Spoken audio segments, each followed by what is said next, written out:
Good morning, good afternoon, good evening, ladies and gentlemen. Welcome to the Ask YP Now live show. Now, this is a show focused on positive living, living with passion, having work life balance, and making the world a better place. And this evening, we got a special guest with us. We got Cam that comes all the way from Nigeria. And I think you're based in Lagos, isn't it? Did I pronounce that right? Cam, Thank you did I so pronounce that much, right? YP. Yes, Yes. please. Yeah. So can you just share with us, tell us a bit more about yourself, right? Where you're born, where do you stay, what business do you run? Yeah. Cam, go ahead. Thank you so much, YP. My name is Nkem Mpamah. Um, I'm originally from Nigeria. Got migrated to England and then nationalized as well.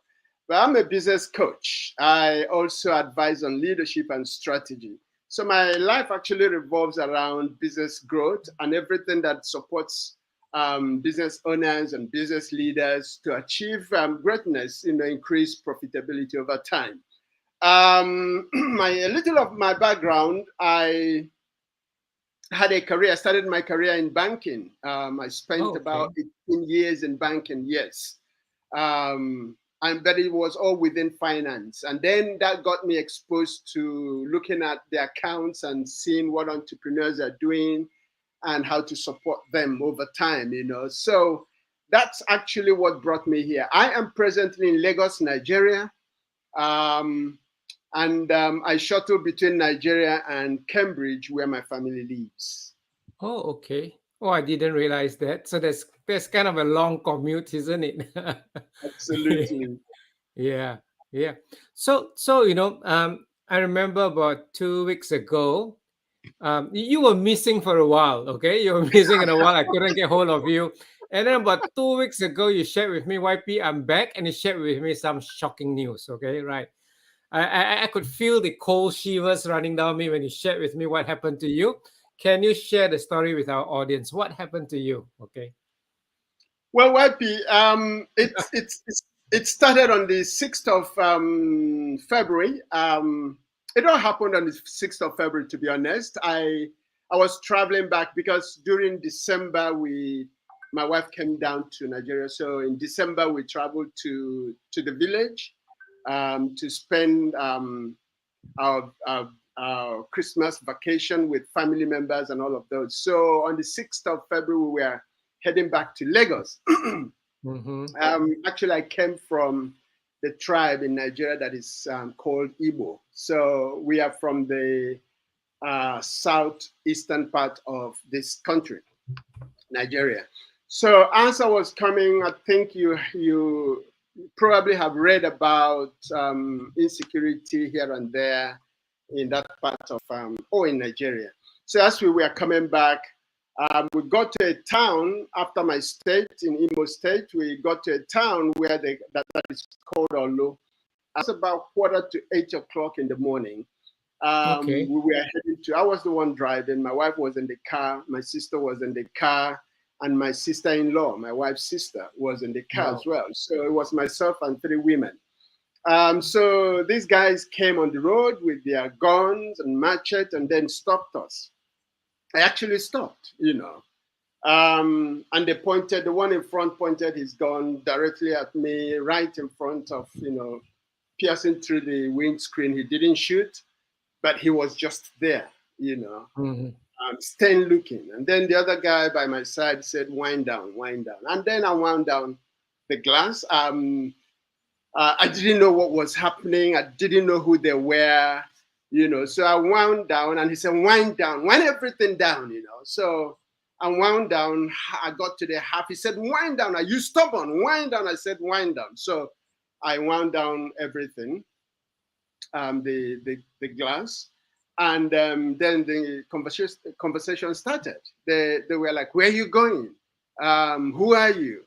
And, too many questions at the time that there was no breathing space to answer any one of Mm. them. So when I noticed, I realized that they were actually serious in what the assignment was, which I didn't know, maybe to kill, or I didn't know.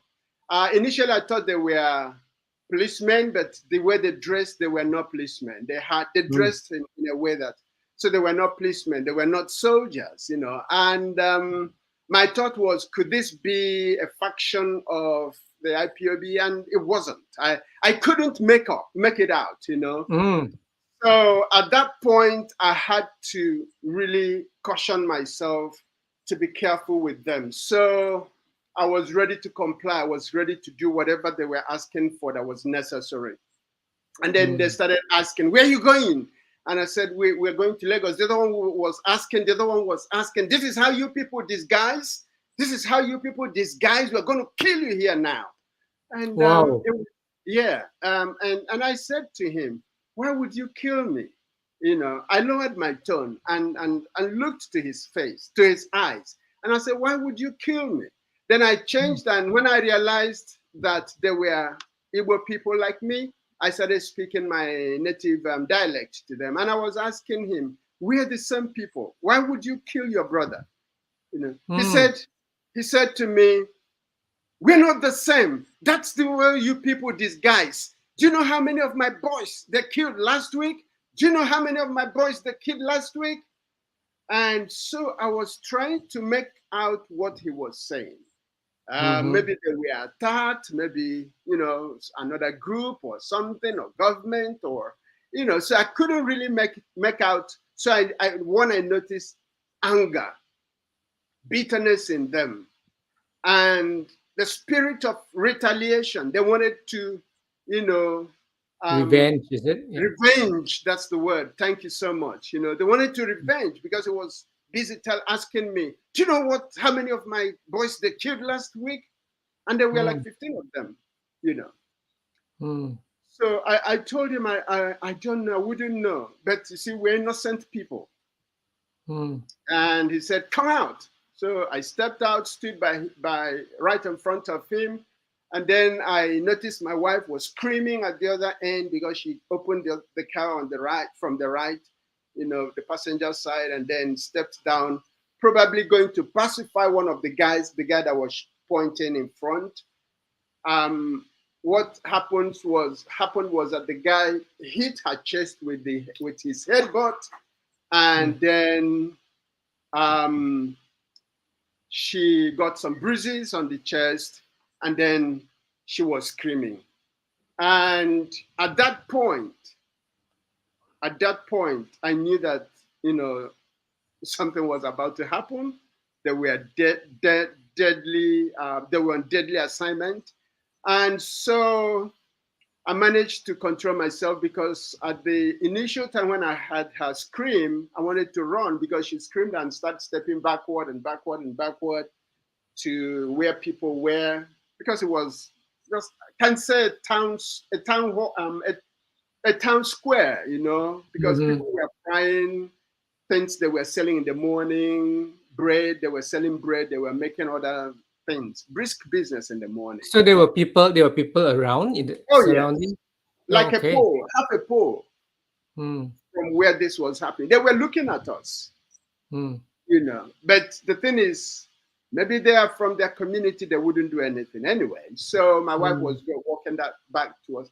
So the way she was moving, I wanted to run to bring her back, but again, thank God I didn't, because they probably would think I was trying to escape and maybe at that point shoot, but Mm-hmm. I couldn't. So I let my wife go where she was going at that point. And then the conversation again started. "You are very stubborn. We'll kill you here. We'll shoot you," and all that. And "Where are you going? What's your name? Who are you?" And all that. Too many questions Wow. until one of them removed, not these glasses, one of them removed the glass and put it somewhere here. And the thing was about falling. So I raised my hand and held it and put it here. And that was the most I could remember before they started beating me. Mm. So they started hitting me right, left, and center. They had their tongues. They beat me, Wow. pulled me until I fell down flat on my back, facing up. They were smashing my chest, my tummy. There was nothing they did not do. They really, really, really had a turn What on do me. you? Yeah. Yes. But again, as they were hitting me, one was shooting in the air and all of those scenarios. My sister was right behind me. I couldn't find my wife. My sister, sorry, my sister-in-law probably ran after her sister, So, and they warned my sister not to say a word. So she was just standing, according to her. She didn't say a word. So at the end of when they ceased, when the beating stopped, I looked up, and right in front of me was their team leader, Mm, and he was looking at me. And so when I mm, opened my eyes and looked at him, I said, "Why are you treating me like this?" mm, I looked straight to his eyes. No glasses now because they've thrown it away, squeezed it, got it mhm, broken. So I said to him, why are you treating? I was still on the floor. So I said, "Why are you mm, treating me like this?" He didn't say a word. And I noticed his emotion changed. I saw as if he felt remorse on what they've done. So I started getting up, from the ground. I started getting up gradually, and I stood up. And face to face we were. And I said, "Why are you beating me? I don't deserve this. I haven't done anything. I'm a citizen and I'm just passing by." He said, "Can you identify yourself?" I said, "What do you need for identification or identity?" "My driving license." He said, "Bring everything." So I gave him my wallet. He checked and checked, handed everything back to me. He saw my bank card and said, "I don't need your money, return my bank card." So after a while, about the whole scene took like 1 hour 15 minutes, from wow, that's a beginning. long time. Wow. Yes, and then he said I should leave. So I told him I can't leave because you have my car key, because they had already collected my car key. He now commanded. He said, "Who has his car key?" So somebody started running from one of his boys and handed me my car key. And while we were talking anyway, before the car key thing, two boys ran to him and said like this, "Master, master, give us permission." No, no, he didn't call it permission. "Give us order. Give us order to kill this guy. He's very stubborn. Give us order." They had their guns. And Mm. but thank goodness he didn't say a word to them. Not sure if he looked at them at all. Yeah. And then it was after those guys demonstrated and asked for order and all that, he now asked for my car key and then he handed it over to me. But he warned. He said, "Don't go this way. If you go this way, I give you 5 minutes, they will kill you."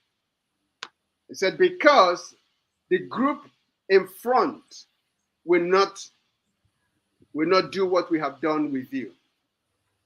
They'll kill you." So we had to turn and went back to, started looking for other routes to connect to where we were going. And that was how we escaped, and came back. And, at my age, when 15 people beat you, I got, I got home and I felt sick, felt very, very ill, and Yeah, I I went can on medication. imagine. Yeah. Yeah. I'm still on my medication now, though, but I'm a lot better. Okay. I mean, the trauma would have been, I don't.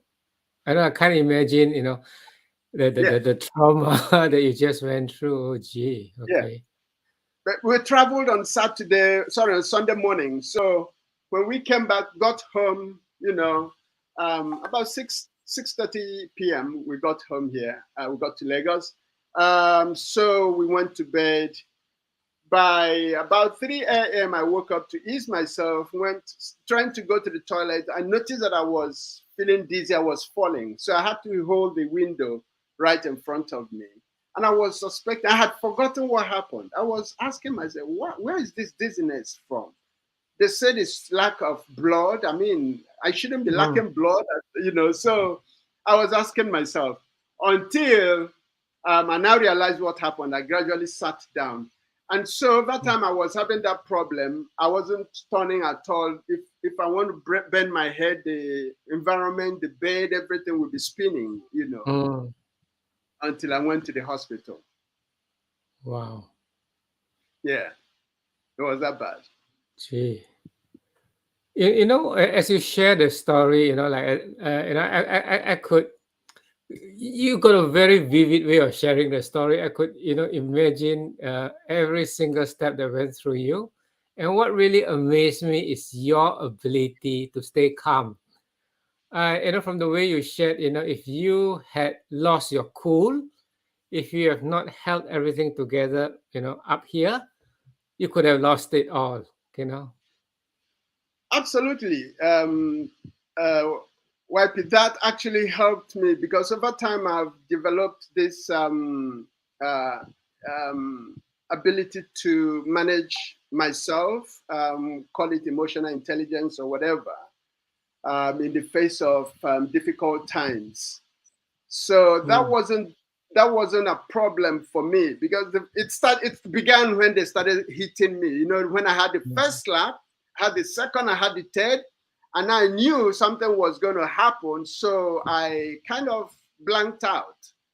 So I knew some things were hitting. They were hitting me with some objects, and I knew. I shut my eyes.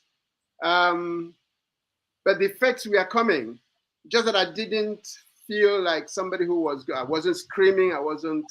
So mm. yeah, So if I were to ask you, yeah. I'm not sure whether you could, put a finger on it, but if I were to ask you, what's that one leadership or one training or one skill that you have or you've learned that you think helped you the most to stay calm in such a crisis?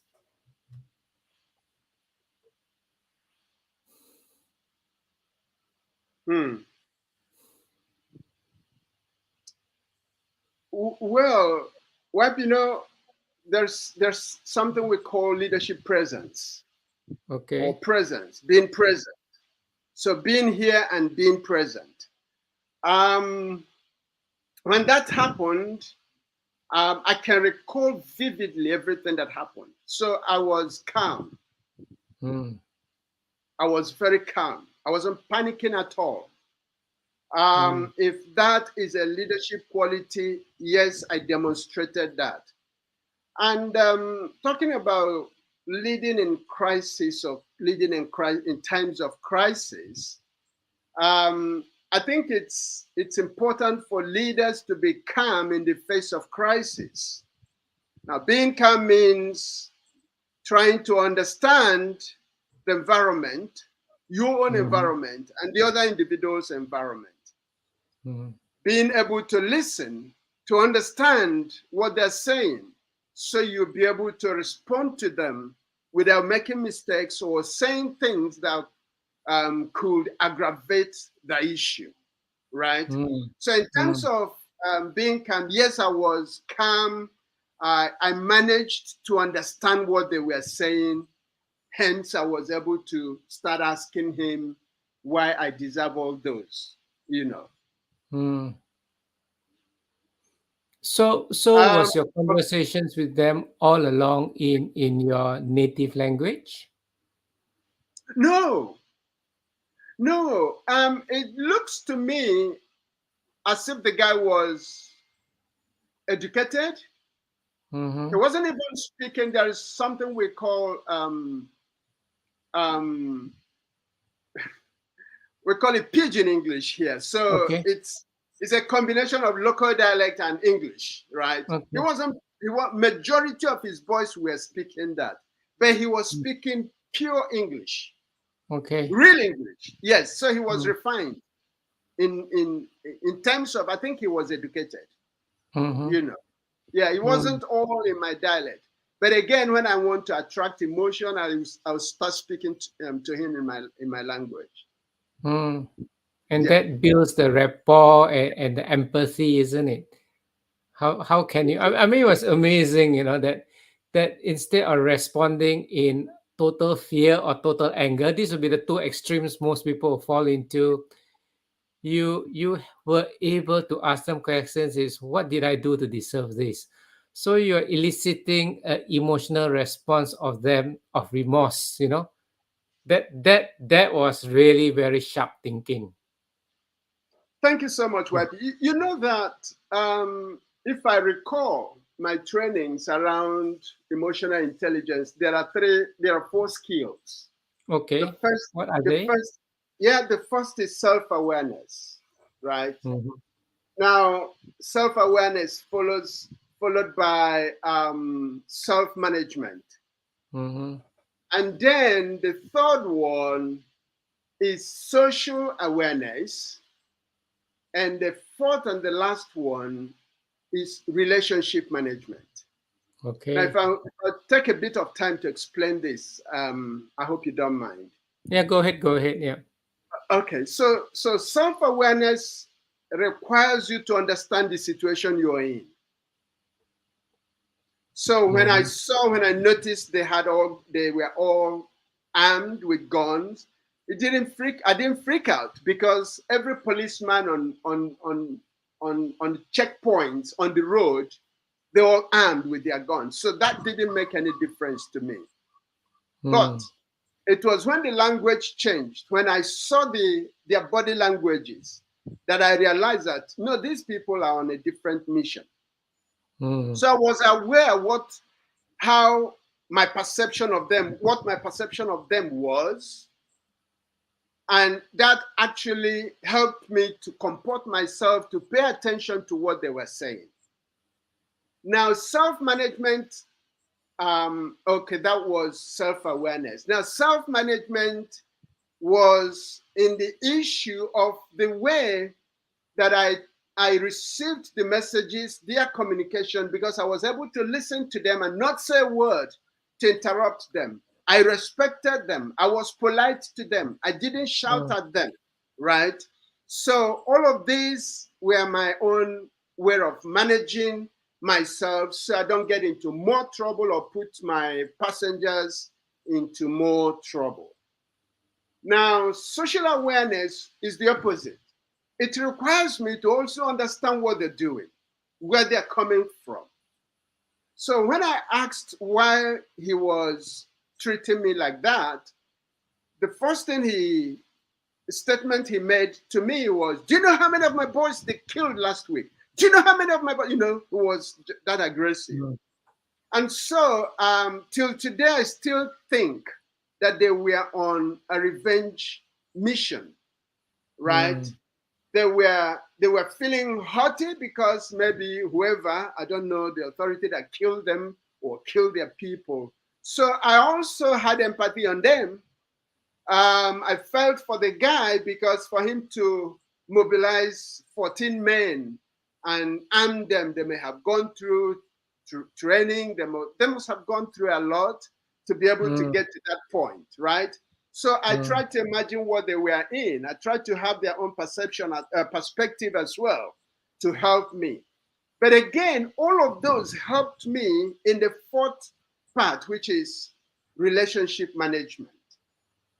Because if I hadn't comported myself, if I hadn't listened to him and pay attention to what he was saying, I wouldn't actually be able to know how to negotiate with Mm. him, you know. So I think emotional intelligence was a key skill that came to play Mm. throughout that incident. Obviously. Yeah. And can I just ask, how long ago you learned these emotional skills?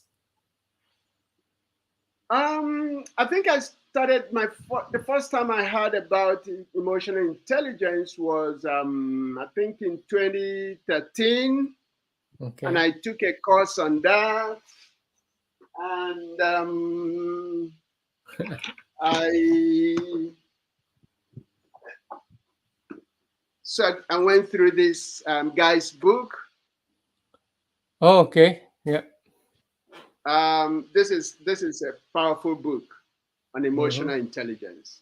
I'm not sure why. Oh, okay, that's it. Yep. Okay. You know, yeah. So having gone through that, I started learning how to, because the book I read, I studied with and took some online training and tests on them over a period of time to see how I stacked on each of those skills. Helped me a lot, you know. So for those listeners who are listening in, so this is definitely one book, okay, that you want to get hold, it could, literally save your life, Emotional Intelligence 2.0. And Cam, can you tell us who is the name of the author?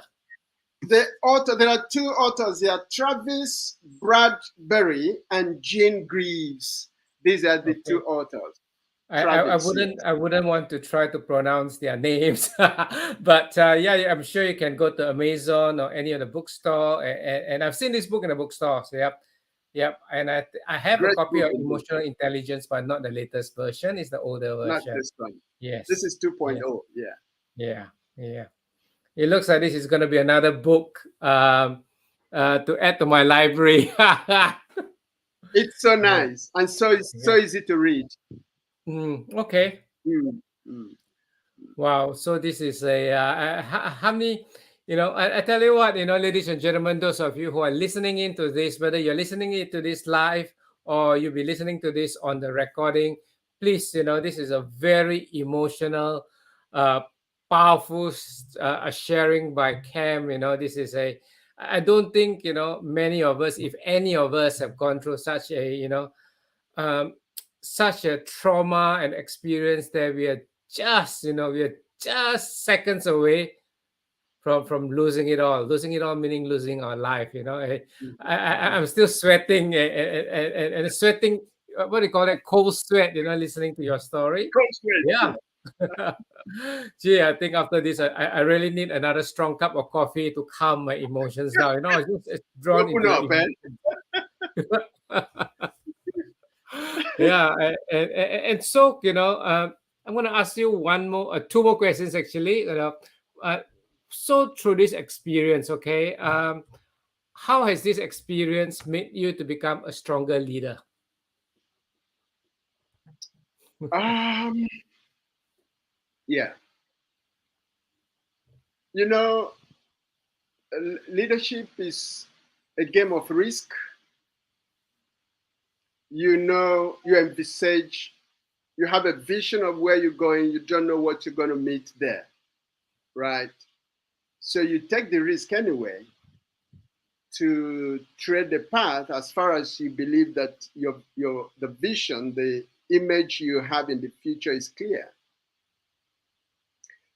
Now, Okay. what is coming to my mind right now as you ask this question was the fact that we left home, you know, having prayed as Christians, and having prayed in the morning. That's traditional for us because of our faith and belief. And we thought it was going to be smooth and easy as before, but we ran into a challenge. We didn't plan it. We didn't plan for the challenge. We didn't know about it. Nobody told us that it was going to happen, but we ran into it. So in leadership, things like that do happen. But the strength comes when you are convinced, when you have a firm belief in your mind that you can resolve it, you can overcome that challenge. And Hmm. YP, that's what happens in business. I specialize in business growth and leadership and strategy, right? And a lot of the times, many of the times, the business people are not doing well, small business owners, entrepreneurs aren't doing well. It's because they have hit one obstacle, one obstruction, or one challenge in the way, and they try to resolve it with the wrong strategy, and they couldn't make a headway, and they give up after feeling Hmm. so much frustration and stress. And so, yes, there are solutions to every challenge, but it's important that you apply the right skill, the right skill or skill set and strategy in this case to be able to overcome it. True. And as a leader, especially a business leader, we need to have a lot of skills, isn't it? Like you need to have a tool belt, and you need to have many tools in the tool belt, right? Yeah, Absolutely. yeah. And I could Absolutely. see that in your situation, you were thinking, what was the best tool I can use for the current situation? And as the saying go, if the only tool you have is a hammer, you'll be bashing at everything, you know. And in this situation, a hammer will probably get you killed. Absolutely. They had the hammer, so I saw it and I didn't want to pull out mine. Yeah, yeah, Otherwise, yeah. Gee, okay, right. So, ladies and gentlemen, those of you who are listening in, whether live or on the recording, if you got any comments, you got any questions, this is your time. We are coming up to 30 minutes into the live session. If you've got any questions, comments, can you just type it into the chat, and we will answer them, and I'll get Cam to answer them. Okay. So while waiting for the comments or to come in, Cam, the last question is, it could be a tip, it could be a life tip, it could be a business tip. What tip or what advice would you have for our listeners out there? well, thank you. So the thing is that we are in a very precarious times, and this is not being negative. We are in what they call VUCA, business or world or environment. What that means is that a lot of things we are experiencing volatility, we're experiencing uncertainty, situations are chaotic and ambiguous.